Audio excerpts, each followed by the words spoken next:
Everyone, আসসালামু আলাইকুম। এই গাড়িটি হচ্ছে রিচার্জেবল। এর ডোরগুলো হচ্ছে রিমোট দিয়ে কন্ট্রোলিং হবে, রিমোট দিয়ে খুলবে এবং লাগানো যাবে।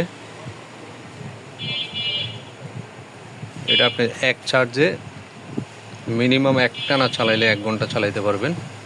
ব্যাটারি ব্যাকআপ অনেক ভালো।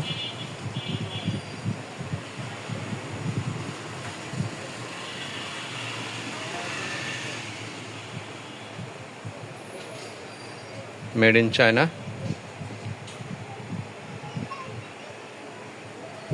খুবই চমৎকার, ফিনিশিং খুবই সুন্দর। এটা দুটো কালার হয়ে যাবে, একটি হচ্ছে রেড আর একটি হচ্ছে ইয়েলো। বেবি সোনামণিদের মেধা বিকাশের জন্য অথবা মোবাইল আসক্ত থেকে দূরে রাখতে এই গাড়িটি সোনামণিদেরকে দিতে পারেন। আসসালামু আলাইকুম।